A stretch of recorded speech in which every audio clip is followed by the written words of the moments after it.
If it were up to me and my abilities, I wouldn't even be wearing clothes, I wouldn't even have underwear on.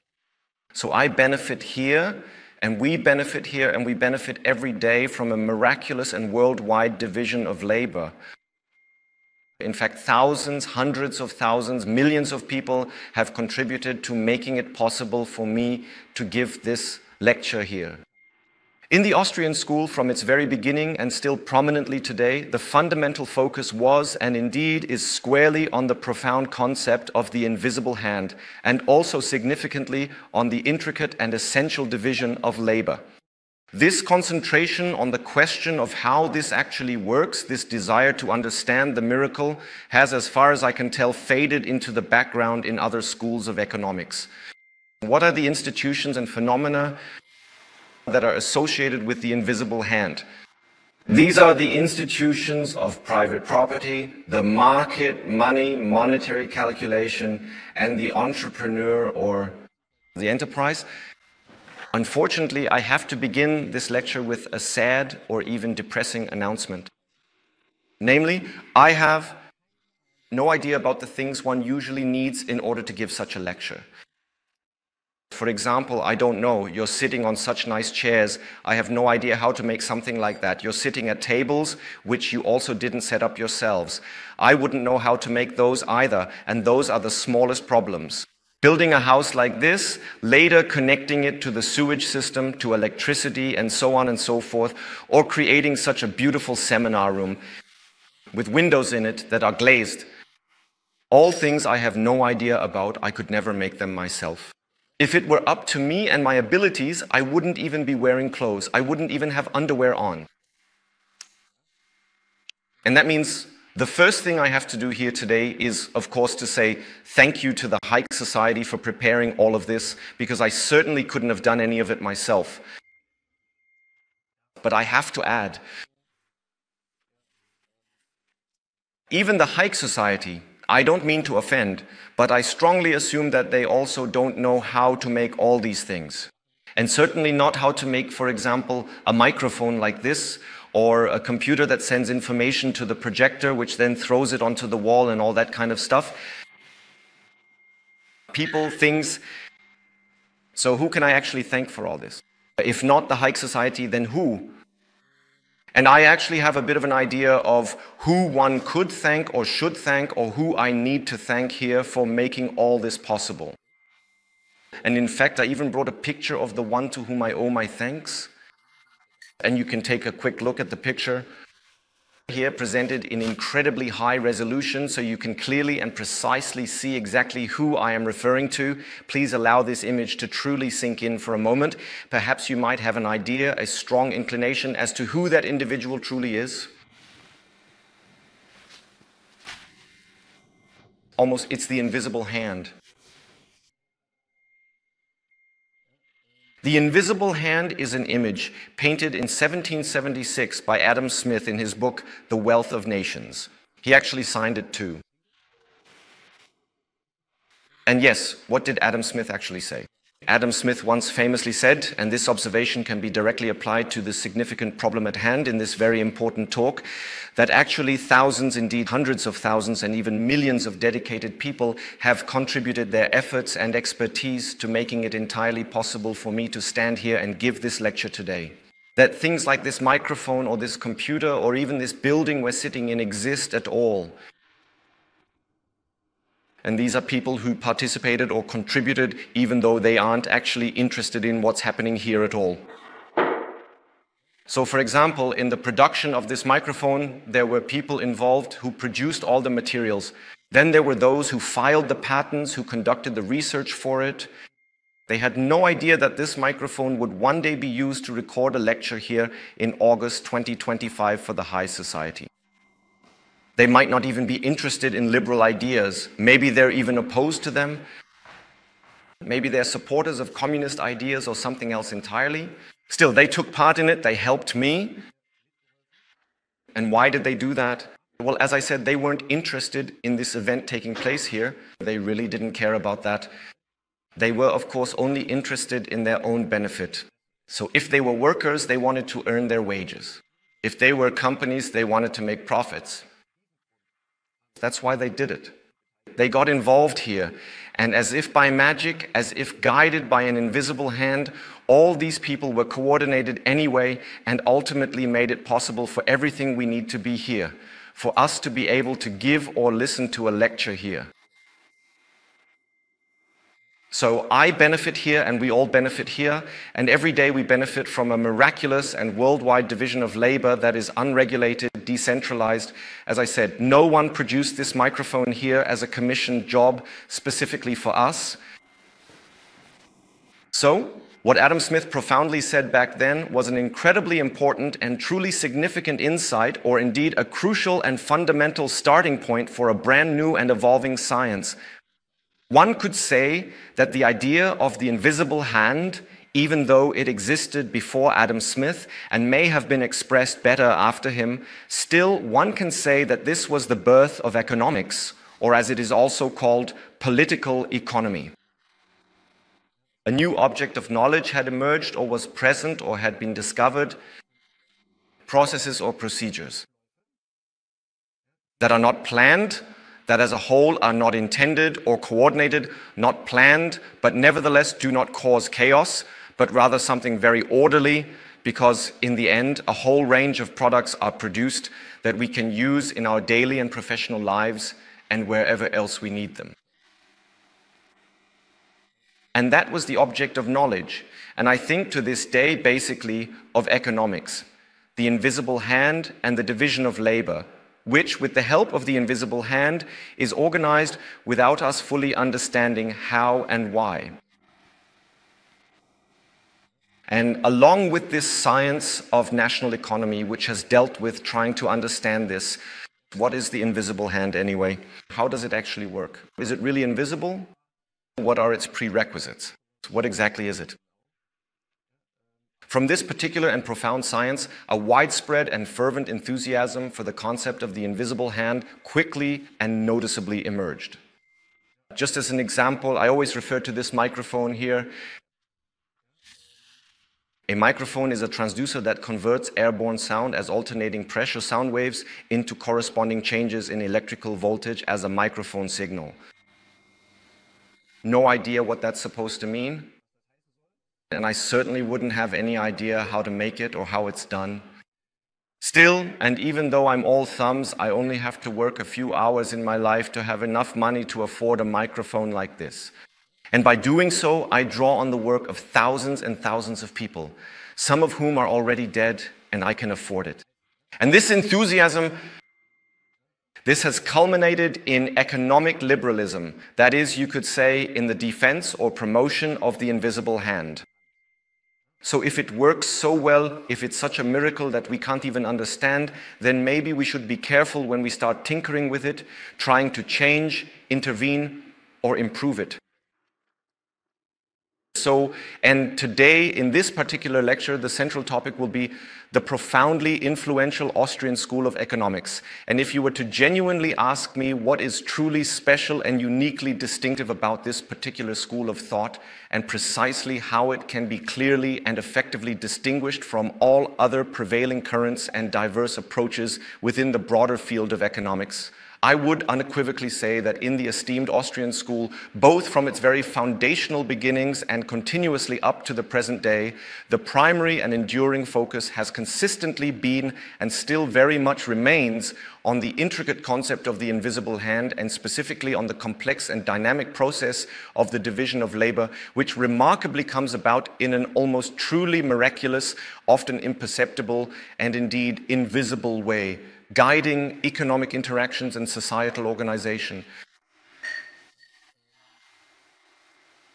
This focus on the question of how this actually works, this desire to understand the miracle, has, as far as I can tell, faded into the background in other schools of economic thought. If it appears at all anymore, I do think you can still find it definitely, but as I said, it has either faded into the background or been neglected. And in the Austrian school, it is precisely this question that is so central. How does the global division of labor actually take place? What are the prerequisites, the institutions that are necessary? And that is exactly what today's talk will be about. An in-depth introduction to the foundational principles of the Austrian School of Economics. What are the institutions and phenomena that are associated with the invisible hand, where one would say that's probably what's behind it? These are the institutions of private property, the market, money, monetary calculation, and the entrepreneur or the enterprise. This is an important distinguishing feature of the Austrian school, that these institutions and phenomena are at the center of attention. They are examined because they are connected to the organization of the division of labor, to how it actually works. As I already said, other schools, I wouldn't say that they completely neglect these institutions or act as if they don't exist at all.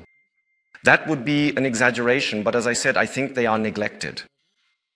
Or perhaps it's better to say that they are simply taken for granted. So people just assume that they exist. They are no longer analyzed as independent phenomena. They are simply assumed. And based on that, various models are then developed within the different branches of economics. A good example of this can be found in microeconomics, for instance, which you may have already heard about, at least in part, if you are studying economics or business administration.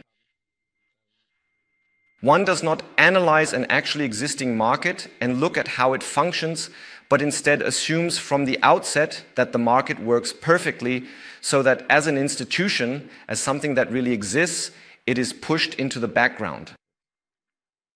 And the engagement with these institutions, I would say quite personally, unites the economists who sail under the flag of the Austrian school. The invisible hand, the miracle of the division of labor and its prerequisites, and as a result, a tendency toward economically liberal ideas.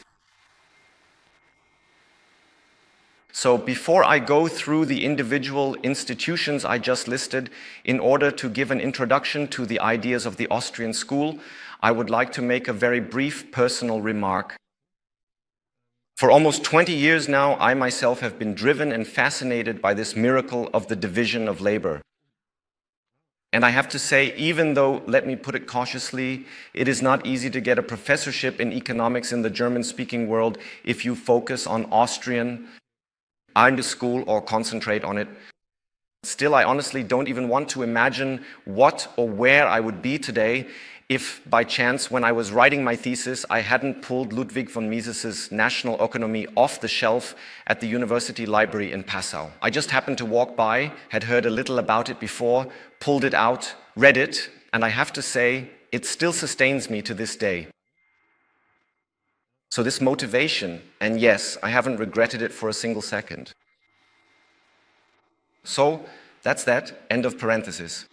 Now, what follows will be about the institutions I mentioned earlier. So let me say it again: private property, market, money, monetary calculation, enterprise.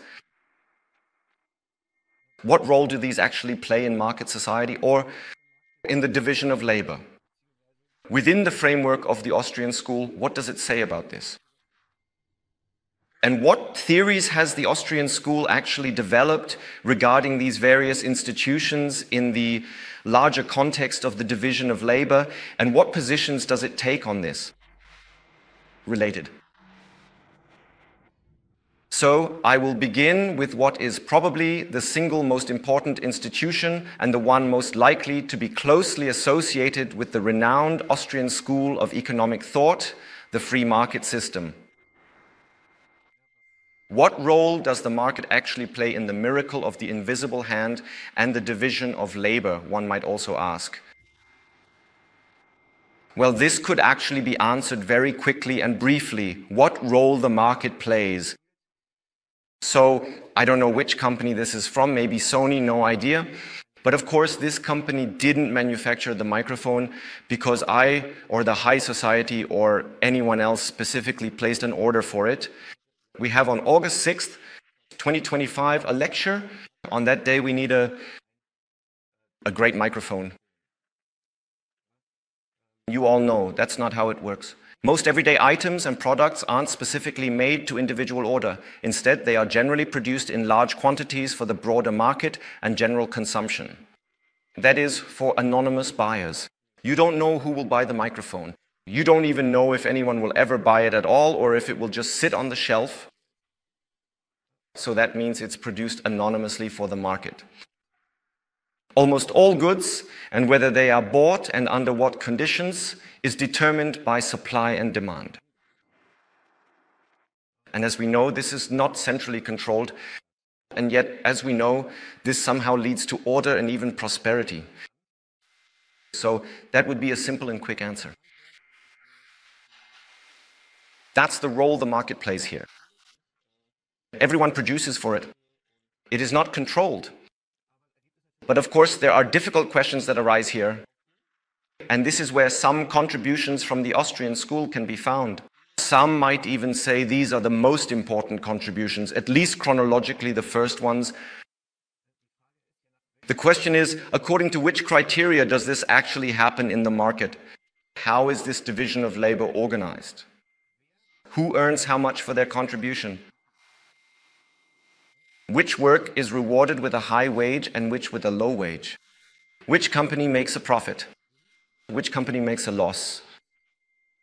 Which products are expensive, have a high price, and which products are cheap or don't get any price at all because they aren't sold?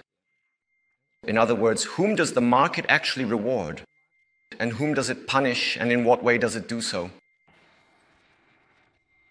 And here lies the first and a central contribution of the Austrian school. Because, and for this I need to elaborate a bit, up until the second half of the 19th century, that is, before the Austrian school existed, economists always had difficulties explaining how prices are formed in the market. In other words, they had trouble explaining how the division of labor is actually regulated. So, who receives a lot for their contribution to the division of labor, who is rewarded for it, and who is rather punished or receives nothing? For example, the question, why is water cheap and why is wine expensive? That is the question that is connected to this. And even the classical economists in the 18th and 19th centuries tried to explain this through utility.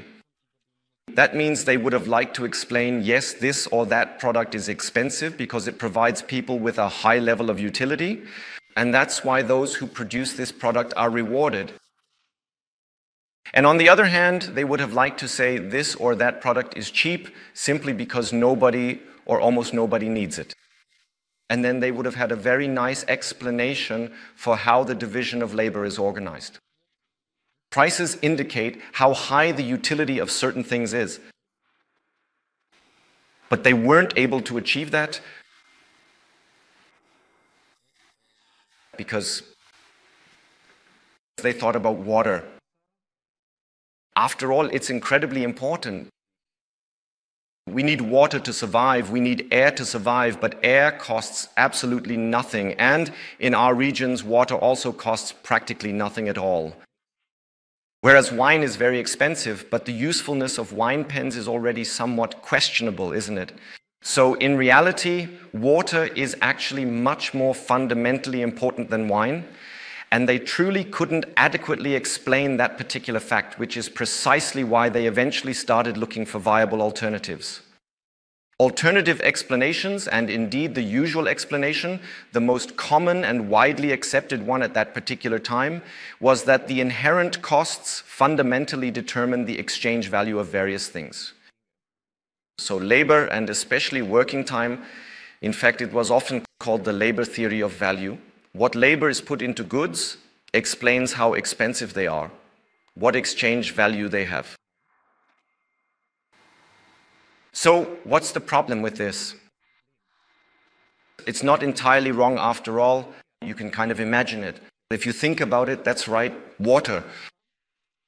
Especially now in July, which we've just had, you just have to put a bucket outside and you already have water. You don't need much work for that. And you can understand why water is cheap. Wine. That's not so easy. You need a lot of materials, a lot of experience, a lot of knowledge to actually be able to produce a bottle of wine. So you need a lot of labor, and that also explains why wine is worth a lot. But some things simply couldn't be explained with this theory, with this labor theory of value. For example, why is a Picasso so expensive, sometimes worth several million? And if I go and paint a picture, it'll probably end up on eBay classifieds for €0. Why? Even if I put years of work into it, nobody would care. And Picasso sometimes dashed off his paintings in a single day. And today they're worth an incredible amount. So that couldn't be explained by the labor theory of value. You could say, well, those are exceptions. Those are, as they say, non-reproducible goods. You can't make a Picasso anymore today. Picasso is dead, so his works have collector's value or whatever. But you can run the experiment yourself if you take two artists who are about equally talented and put about the same amount of work into a painting. One of them might make it and earn an incredible amount, while the other doesn't make it and gets very little or nothing at all. It has nothing to do with the amount of work put in. So that couldn't be explained by the labor theory of value, but there was an even bigger problem. And that's what I'm going to talk about now, even though it's a bit of a digression. But I want you to see the significance of the contributions of the Austrian school and what kind of substantive changes were actually involved. The bigger problem was that the labor theory of value could be used to derive all sorts of other things. And in fact, that was done, namely in what is called scientific socialism. Karl Marx famously questioned, if the fundamental value of all commodities and goods truly originates solely from the labor expended in their production, then how is it conceivably possible that an individual who does not personally engage in any direct productive labor, whom we commonly refer to as a capitalist, is able to extract any form of value or wealth from the entire process of production whatsoever? How can such an individual legitimately acquire an income, or indeed earn interest on their capital, when they are not directly contributing their own labor to the creation of that value? How is that possible if we have a labor theory of value? He doesn't perform any labor, so his contribution has no value and he can't receive anything. So from the labor theory of value, it can be concluded. It doesn't have to be, of course, but it can be concluded, the so-called theory of exploitation. That means someone must be exploited. So someone who does the work does not receive the full equivalent of their labor. At least it seems that way. So now I want to briefly illustrate with a small diagram what is meant here. If we look at a company that spends money to buy the factors of production, I'll keep it very simple. The company buys wheat for money and hires labor, so it pays wages. For the dedicated people who diligently work here in the mill or wherever else they may be. And with that, the fine flour is now carefully produced from the harvested wheat, and this valuable flour is subsequently sold for monetary gain. And now you see a little axon or whatever that is behind the money. This usually happens for a profit.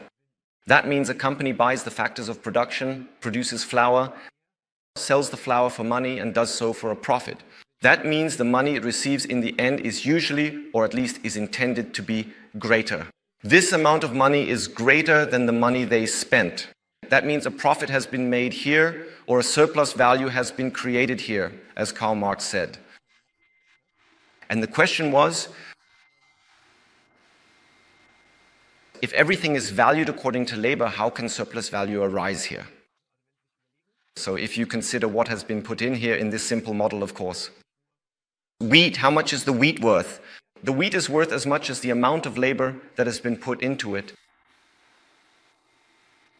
All right, then we have additional labor that has been put in, and then the flour comes out.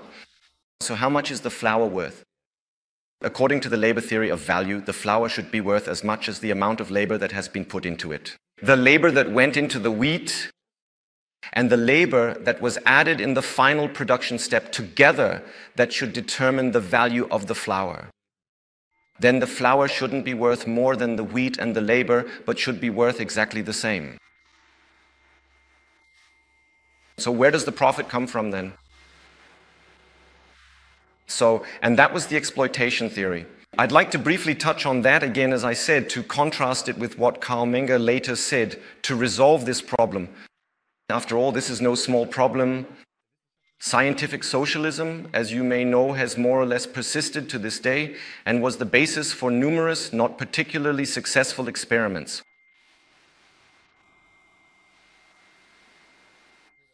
How did Marx explain this? Where does the exploitation come from? And Karl Marx was by no means a foolish economist. He also noticed the following. It can't really be that something is taken away from the workers that they themselves possess in value. He said, if the labor theory of value is correct, then labor itself must also receive its own value. Otherwise, labor would not be rewarded according to the labor theory of value. So in some way, it must be true that labor is also rewarded according to its value. So where did the exploitation come from then? And he demonstrated this as follows. He said, just as a hypothetical example, I don't think Marx put it precisely like this, but it could indeed be quite possibly the case. If 6 hours of labor are necessary to produce the things, food in the broader sense, meaning not just food, but also clothing, shelter, and so on, if 6 hours of labor are needed to produce enough to sustain a worker for one day, so that he is provided for that day and his labor power is maintained, then this worker is able to work for one day. And a working day lasts longer than 6 hours. In fact, at that time, perhaps more realistically than today, it lasted 12 hours. And this is where surplus value comes from in Karl Marx's theory.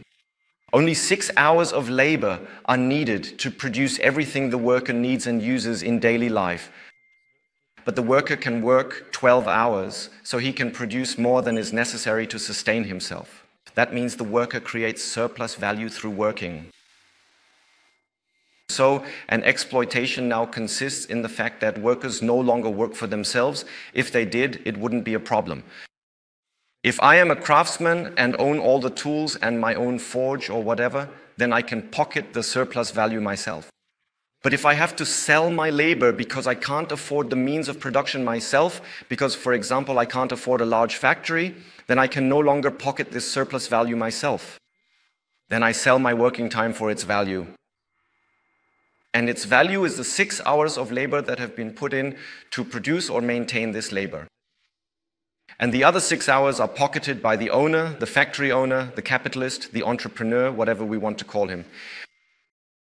If it takes 6 hours of labor to produce the things that count as means of subsistence in the broader sense, not just food, but also clothing, shelter, and so on, if it takes 6 hours of labor to produce enough means of subsistence to support a worker for one day so that he is provided for on that day and his labor power is maintained, then this worker is able to work for one day. And a working day lasts longer than 6 hours. In fact, back then, perhaps more realistically than today, it lasted 12 hours. And this is where surplus value comes from in Karl Marx's theory. It only takes 6 hours of labor to produce everything the worker needs and uses in daily life. But the worker can work 12 hours so he can produce more than is necessary to support himself.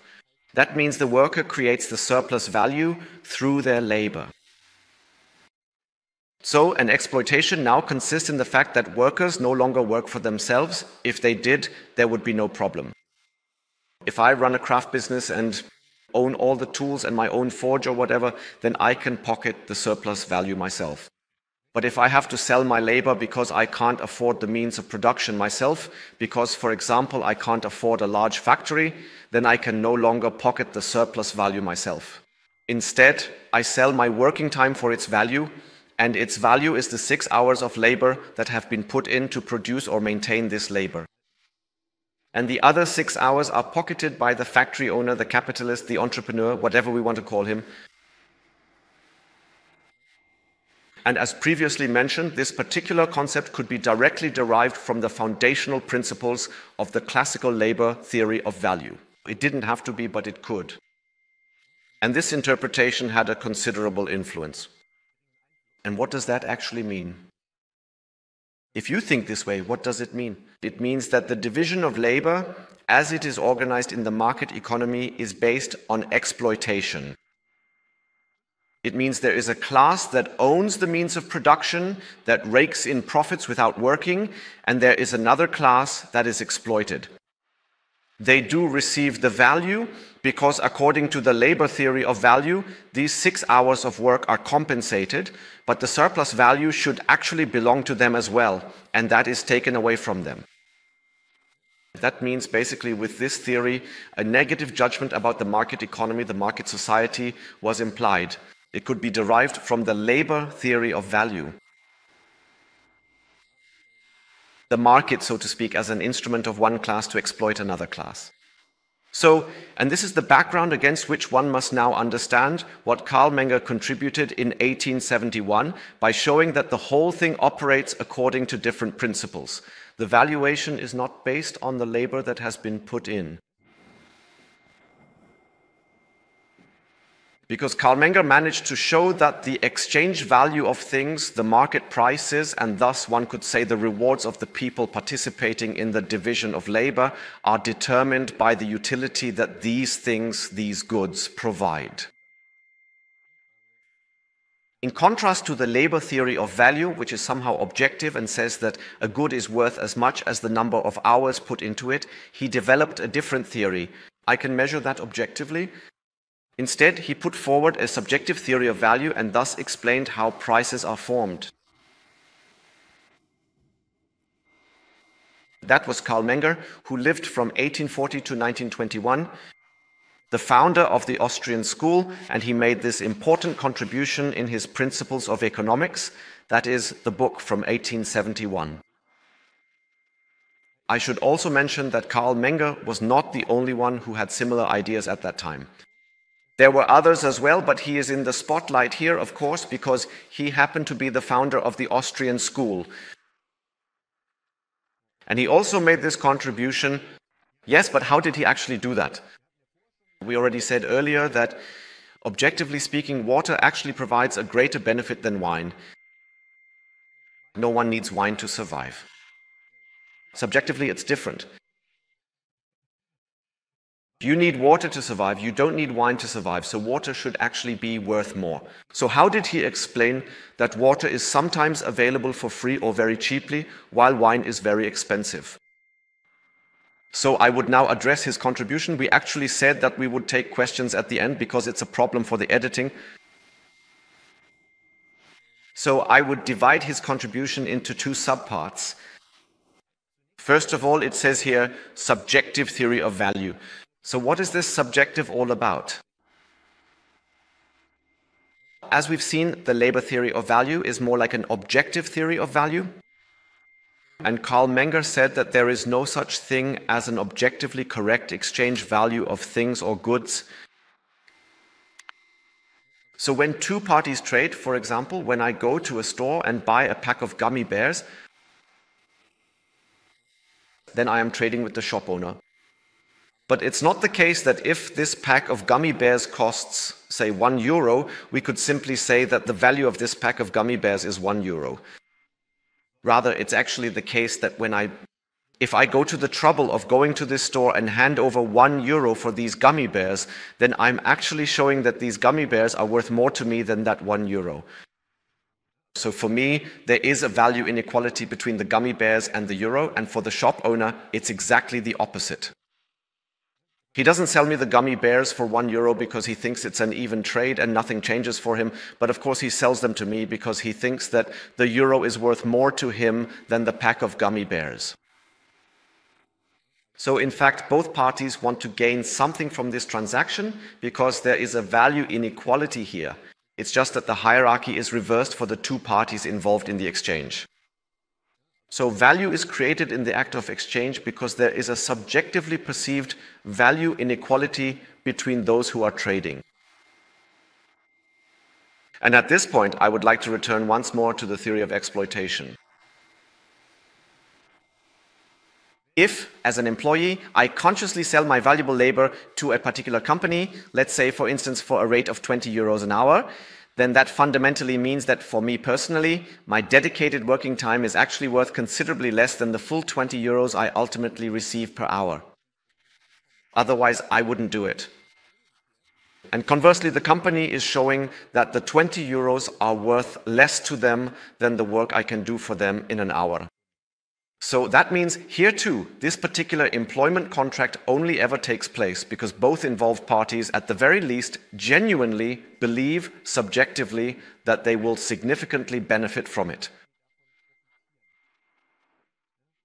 That means there is no objective added value that exists from the outset or that could somehow be determined where you could say this is the added value and now it is divided between the two different groups, the company and the employee. Instead, the contract itself already contains the fact that both parties, if you want to call it that, gain added value from it.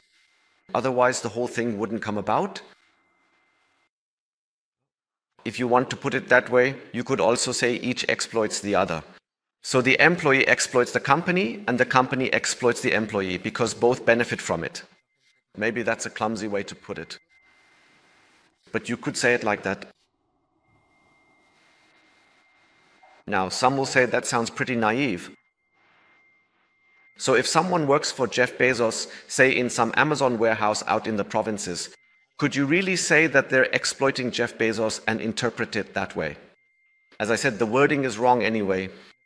But there are, of course, not only these examples where it seems like there's an all-powerful person, an all-powerful company, and a single small individual. You all probably know this from your own neighborhood, that there are also quite small businesses, craft enterprises. And when things aren't going so well, like during the Corona period, for example, it can happen that the employees can afford to go on vacation, but the boss can't, because he can't take enough out of the business. But even in those cases, you wouldn't say that the employees are exploiting the boss. Because after all, the boss is still running the business. There must be some reason why he does that. So he must somehow believe that it makes sense to keep going. As long as there is no coercion or legal requirement that you can't quit or that you have to treat your employees in a certain way and they aren't allowed to quit. As long as such constraints do not exist, one must first say that all parties involved in such an employment contract also benefit. So much for the exploitation theory. Now the second point, first point, subjective theory of value. But that still doesn't explain how the price of things results from their utility. His second contribution is the explanation of price formation and with it the way the division of labor works based on the so-called marginal utility. So for him, it's not primarily about the general utility of water itself as such, or fine wine itself as such, or even precious diamonds themselves as such, but rather it is always and consistently about the specific utility of individual distinct units of each particular good. So I'll now try to explain this concept using the original graphic, if you can truly call it that, or rather the foundational and original schema meticulously developed by Carl Menger from the year 1871. He explained the whole thing as follows. He said that we have different needs. For example, we have a specific need, number I, let's say, for essential water supplies. So, and now he listed different units of water.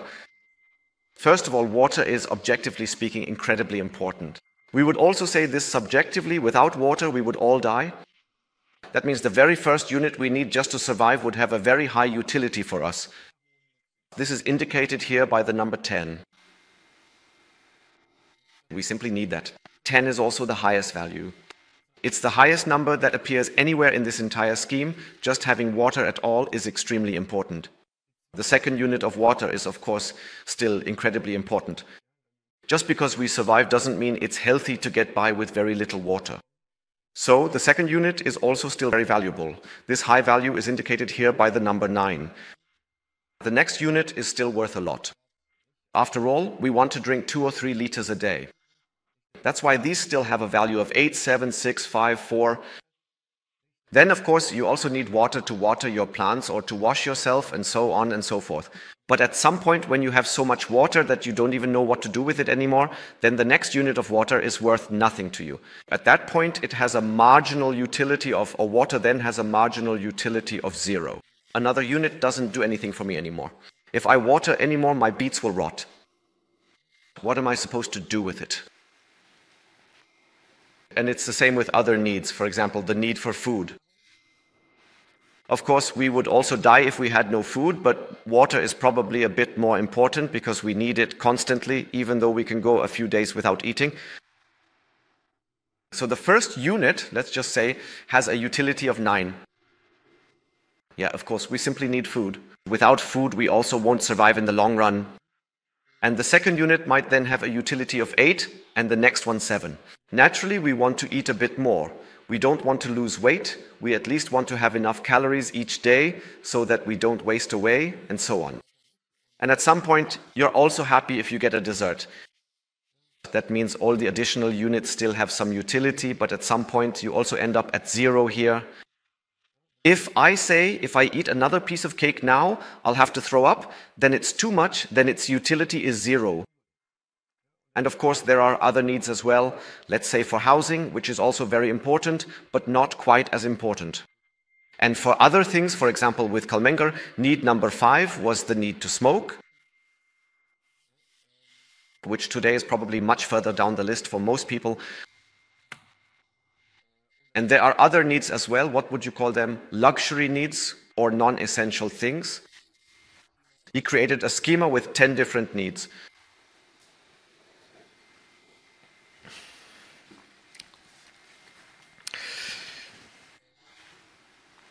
And using this schema, he then explained why it can happen that water is sometimes, not always naturally, but sometimes very cheap, especially in our regions, while wine is very expensive, or perhaps cigarettes are also very expensive. And it has something to do with the scarcity of things or the abundance of things, how much of them is available. If we only had a very small amount of water, if only the most urgent need could be satisfied, that could mean the one who knows number 10, then water would be incredibly expensive. In the desert, for example, when there is no water available, water can fetch a very high price. But if you have an enormous amount of it so that you can satisfy all these needs listed here, all the way down to 0, for example, that's the case with air, then the last unit of water or an additional unit of water, if you consider whether you should buy more water or not, when your whole house is already full of it, then that unit provides you with a marginal utility of 0. And you can now compare that, for example, with wine. If wine is scarce, if there isn't much wine available, then perhaps only a very small amount of wine is present.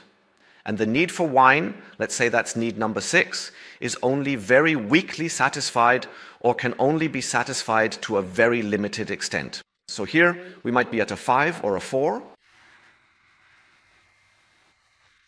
And that would explain, the marginal utility of an additional unit of water is 0 or 1, and the marginal utility of an additional unit of wine, even though wine is not essential for life, is at 4 or 5.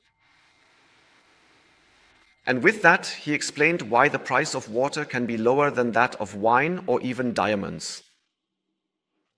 The price on the market is determined by the marginal utility, that is, not by the objective value of the good itself, not water itself, wine itself, tobacco itself, diamonds themselves, but by the last unit of water, which of course has something to do with the scarcity or abundance of this water. And with that, he had discovered a different principle, or explained how, in a market economy, the division of labor is actually organized, or according to which criteria the individual contributions to the division of labor are evaluated. Namely, the question is what marginal utility they essentially provide. So if I produce one more unit of wine, what marginal utility does that create? Is satisfied, that is, what additional benefit? It's not about wine itself, but about the additional benefit that a little more wine provides. That means he was able to explain that the market economy works in such a way that those who produce something that provides a high marginal utility, something that is in the interest of consumers, are rewarded. So he solved the problem that many classical economists would also have liked to solve. But they didn't manage to do it, and instead put the labor theory of value in its place, from which the theory of exploitation could then be derived. And yes, through this explanation, he was able to show that it is not labor that explains the value, the exchange value of things. There is also no inherent exploitation in such a society where exchange takes place, where employment contracts exist and labor is exchanged for money.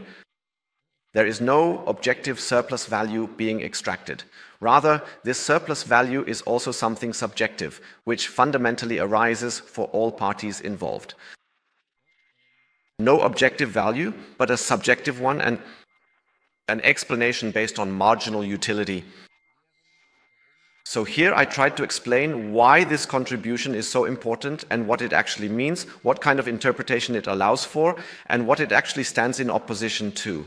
So what has been achieved in this theory is truly fundamental.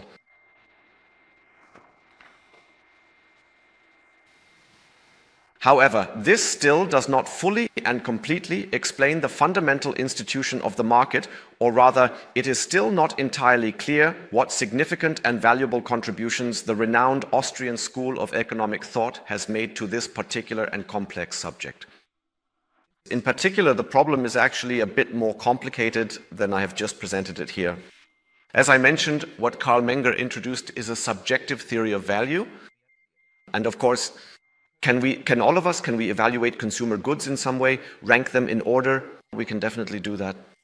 We can certainly say a car is worth about this much to me, or I am willing to pay this or that amount for it. For a pack of gummy bears, probably much less, and some people might not even like chocolate at all. That means here a subjective evaluation is possible. You can say here I'll pay €1 for it, here I'll pay 10,000 euros for it.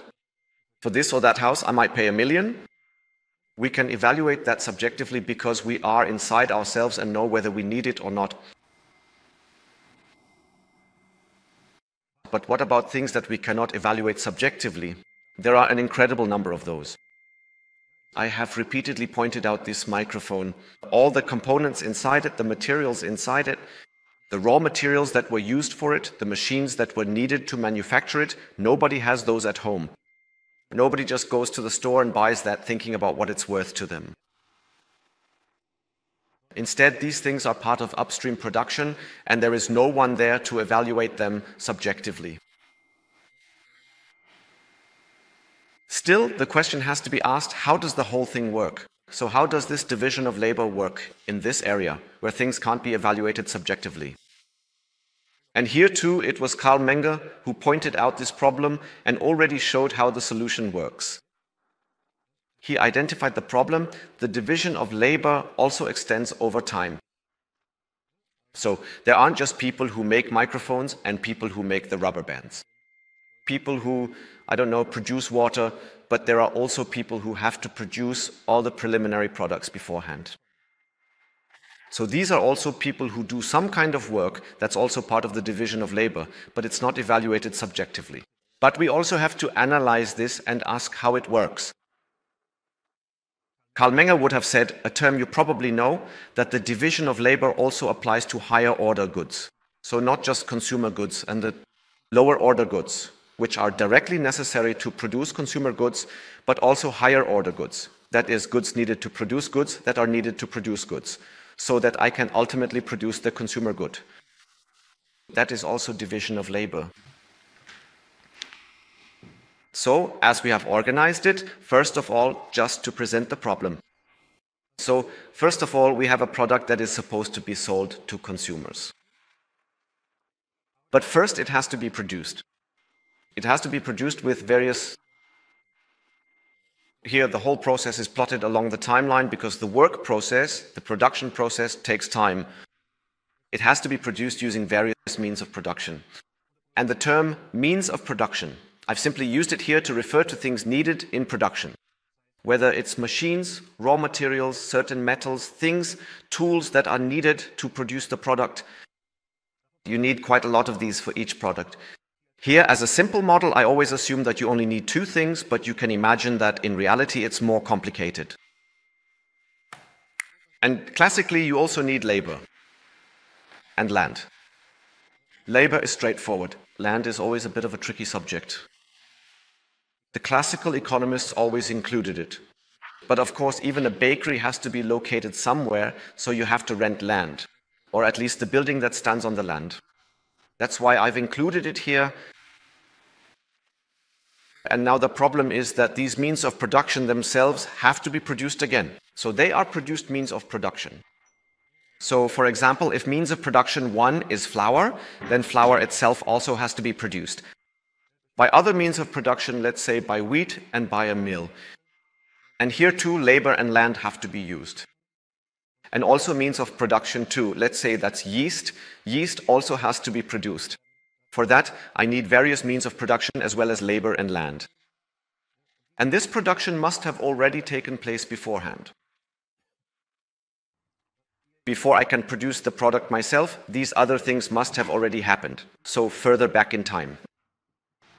And these means of production also must somehow have been produced by other means of production.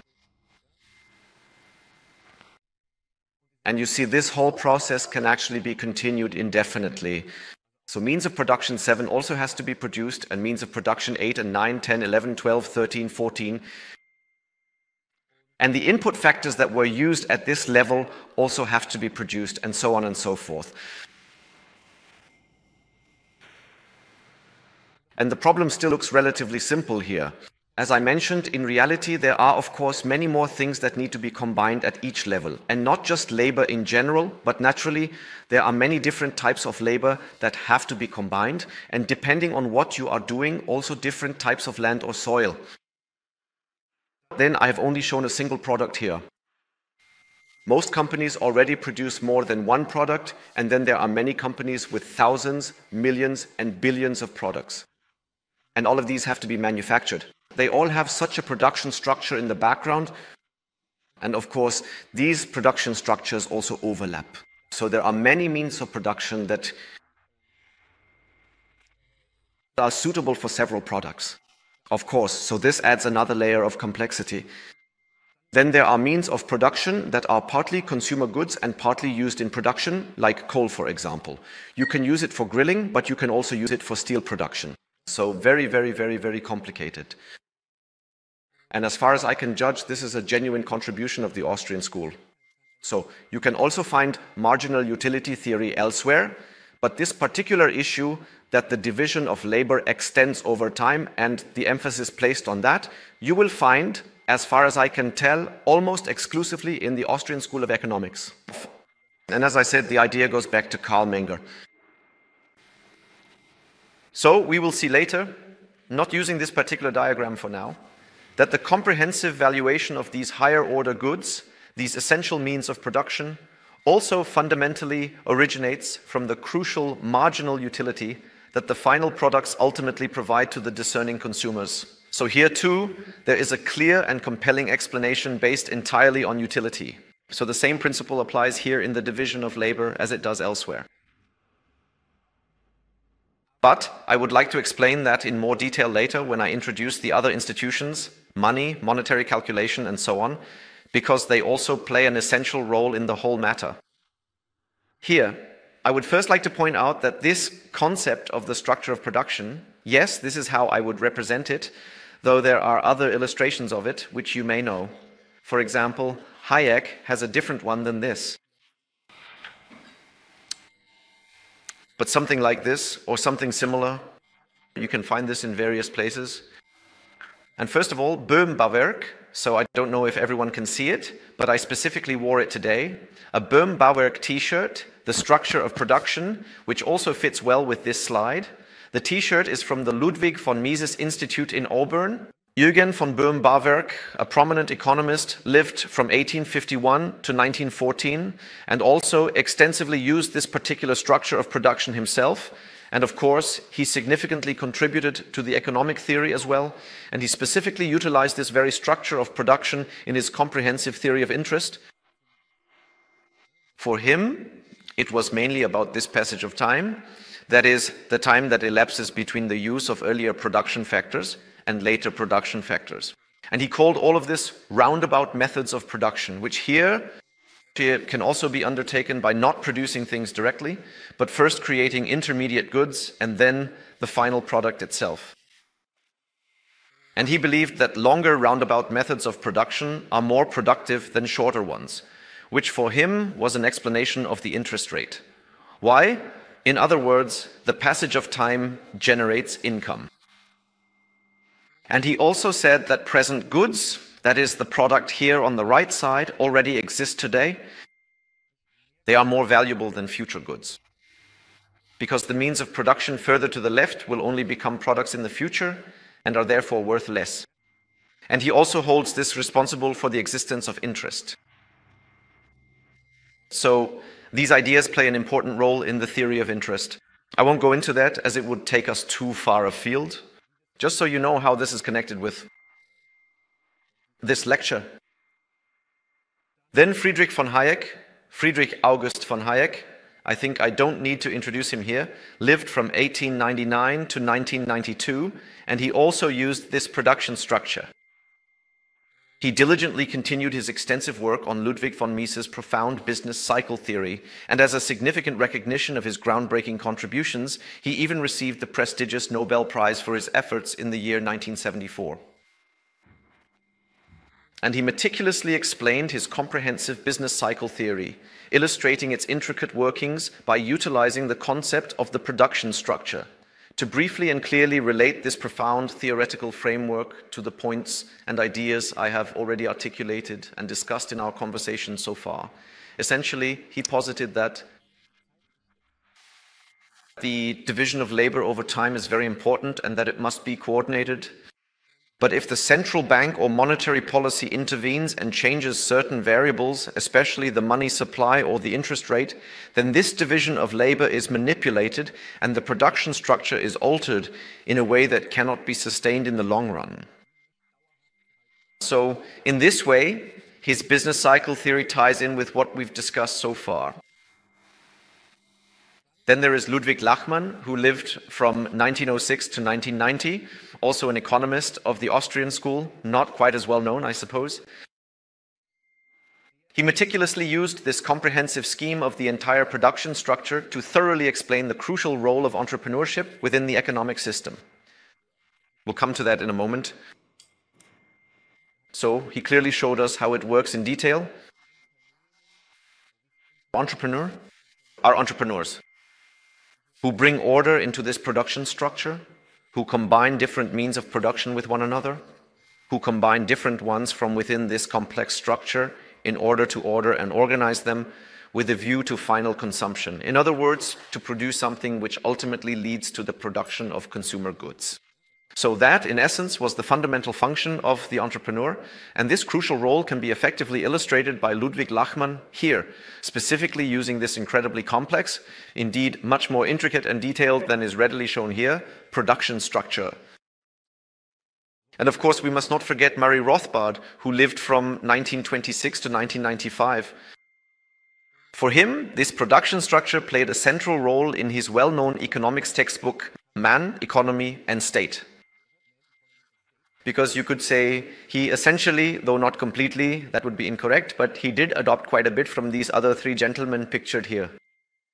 So in his textbook, he used this production structure to explain the phenomenon of interest, at least in part. He also used it to illustrate the role of entrepreneurship and to explain the business cycle. He uses quite similar diagrams there. For example, Friedrich von Hayek. So, in Rothbard's work, this production structure, which goes back to Menger, plays a very important role in the entire theoretical framework of the Austrian school, you could say.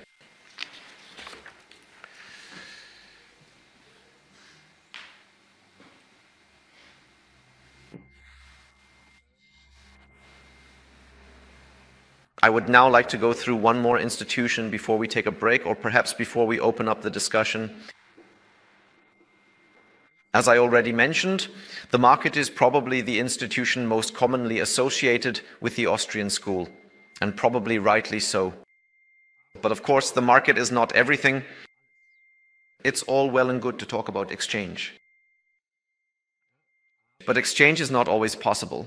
You can't assume that just because people have a difference in how they value things, so that they could, in principle, trade with each other, that they are actually able to do so. Why? What problem could arise here? Well, that's actually quite easy to illustrate with an example. Let's imagine we have two people. One is a baker and the other is a car dealer. Then an exchange between these two is actually quite difficult. So, for example, if the car dealer wants a bread roll, he could, of course, go to the baker and say, I'd like a bread roll, you can have a car for it. But that's probably not going to happen, especially if he only wants a single bread roll. The baker might be able to pay for a car with 1,000 loaves of bread and 1,000 bread rolls and some pastries or something like that. He might be able to produce enough, but of course the car dealer doesn't want that. What is he supposed to do with 1,000 loaves of bread? So in this case, it's unlikely that an exchange will take place. What would you actually need? You would need what is called the double coincidence of wants. That means if we really want an exchange to work, then a double coincidence would have to occur. The baker would have to produce exactly what the car dealer wants and at the same time want exactly what the car dealer produces. And there's another problem. The quantities would have to be exactly measurable, which is obviously not possible with cars and bread rolls. That means if everything depended on this double coincidence of wants, then something like a car dealer couldn't exist at all. Because who would manufacture a car if they had to trade it for some other things? What could you even trade a car for? It's almost impossible to imagine anything. So, in other words, division of labor wouldn't be possible here at all. What we said earlier about what the market enables and so on, none of that would be possible at all. This principle is not applicable. And here is another contribution from Karl Menger, because he said the whole thing works, of course, through indirect exchange. Let me give a very simple example. The car dealer can, of course, sell his car for money, let's say for 20,000 euros. So he trades with someone else who wants the car, and from those 20,000 euros, he simply takes one and goes to the bakery to buy himself a bread roll. So in this case, an exchange has indeed taken place, but only an indirect exchange. The baker didn't have to buy a car. Instead, the car dealer first went to someone else, received an indirect means of exchange, as it's also called, and was then able to buy his bread roll from the baker. So it's quite clear, what are we talking about here? Which institution? Of course, we're talking about money. Money, as I have already explained, is, how can one put it, a facilitator of market-based division of labor. Without money, as I said, how could a car dealer ever sell his car if there were no money? With a universally accepted means of exchange, I can sell or trade my car for money. And then, as mentioned, I can go and buy the bread rolls. So money is very, very important, as you can hopefully see from this as an institution. Without it, the market would not function, at least not on a larger scale. So money enables the market and the division of labor on a large scale. And there is perhaps one more important message that Karl Menger also left us with. He said that money is the result of a natural process. So indirect exchange is not something that has to be imposed from above, but rather something that people come up with on their own and have done so many times before. You might even see this in kindergarten, where a child trades their gummy bears for a marble in order to get some chocolate or something else. So it's not something that magic or anything, but rather when bartering exists, people start to trade indirectly. This has developed independently in many places with varying intensity, and that's why different mediums of exchange have emerged throughout history, because there were different regions and different conditions. So what kinds of things can or have been used? Of course, we know of cases have been used as money. Shells have been used as money, and in later times, sometimes even cigarettes. Metals, of course, became especially well known for this purpose, gold and silver in particular. But, as I said, there were many different forms, and it was a natural development that indirect exchanges took place, and over time, certain products in particular proved to be suitable. And as you know, in many regions of the world, it was the precious metals, gold and silver, that were particularly well suited for this purpose. So money was not invented, rather it is what one would call a spontaneous institution. All right. Then the Austrian school has another important contribution to monetary theory to offer. And with that, I would like to conclude. And this second, very significant contribution goes back to the influential Ludwig von Mises, who lived from the years 1881 all the way through to 1973. And he dealt with the following question. He said it's easy to understand why there are such indirect means of exchange as furs, cigarettes, or gold, because these are things that already have intrinsic value. And then you can imagine saying, okay, first I want to have that, and then I'll exchange it for what I actually want. The medium of exchange is worth something, and in return I get something else. But what about now, or how can we explain that nowadays? And of course, even back when Mises was writing, we have means of exchange that are, as material, actually worthless. In contrast to things like cases, cigarettes, or gold, our paper money today, since it's made of paper, is actually worthless. So such material is worth nothing. A paper banknote like that, I don't even know how much it costs. I mean, what the paper itself actually costs. A cent or probably even less, very little. The same goes for coins. They're not made of real precious metals, so they're also almost worthless. Checkable deposits, the money we have in our accounts, which we can also use to pay or book money, consist of bits and bytes, which aren't very expensive either. So where does the value of these essentially worthless means of exchange actually come from? And that's what Ludwig von Mises dealt with. And in particular, this is important because, especially in his time, there was the thesis that the value of money comes from outside. That the value of money can therefore be created by the state or by a central bank or by any bank and can more or less just be printed onto the banknote. So, value is created by decree because the state or central bank wants it that way. And that's precisely and exactly what he meticulously examined, because he firmly believed that this particular assertion isn't entirely true, or indeed simply cannot be true at all. So what was his approach? So his focus was on the intrinsic worthlessness of paper and book money, and the question of why all of this still has value. So, first of all, his argument as to why value cannot be created externally. You can't just declare any piece of paper, any scrap of paper to be money, write 10,000 euros, a million euros, or 5 euros, or whatever on it, and then say, here you go, you get this, and now you can buy anything you want with it.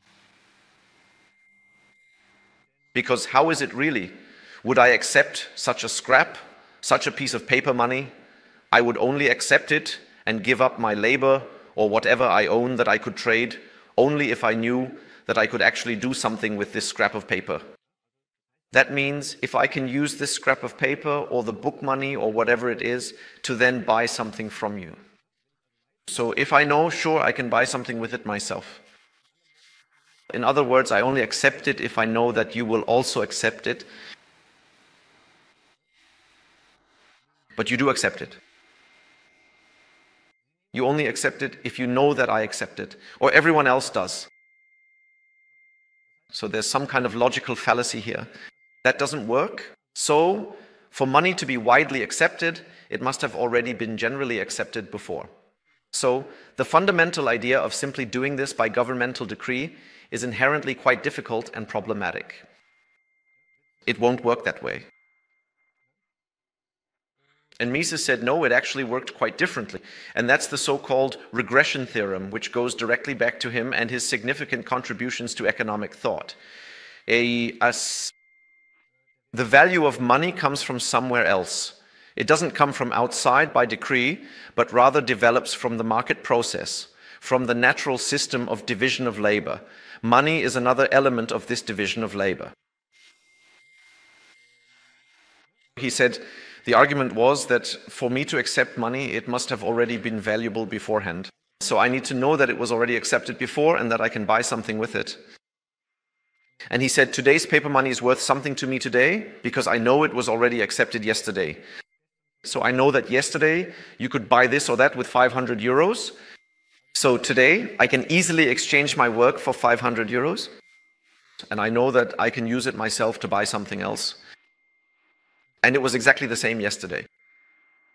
Yesterday, people only accepted the money because they knew that the day before yesterday it was already worth something and was accepted as money. And the day before yesterday, it was the same again, and the day before that, and always one day before. That's why it's called the regression theory. You keep tracing it further and further back. And you can keep playing this game for as long as you want. And that was precisely Mises's point. Eventually, you reach a situation where money wasn't just a scrap of paper, but something else. For example, consider a scenario where it was backed by precious metals, such as gold, which, as you undoubtedly know, was indeed the case, at least partially, up until the early 1970s. And indirectly, especially when you look at it from Germany's perspective, but it was backed. And at that time, money wasn't valuable just because people trusted that others would accept it, because nowadays, it's really only based on trust. I trust that it will be accepted, but that goes back to a time when that trust was backed by an actual good, like gold or silver, or even something else. So the contribution of the Austrian school to monetary theory. First, it's extremely important for the division of labor. The market wouldn't be possible without it. Indirect exchange as an important phenomenon. Second, logically speaking, it is not a state institution that is imposed from the outside, but rather something that emerges organically onto market society in some way. It cannot be imposed, but rather it arises from the system of division of labor itself, both as a generally used indirect medium of exchange and then as generally accepted money. So the value comes from the past, when it still had its own intrinsic value and not from being stamped with value. So those were the institutions of the market and money. Now I would say maybe we have the opportunity to discuss, talk about this, or ask questions. And then we'll take a break, right? And after that, I would like to introduce a few other institutions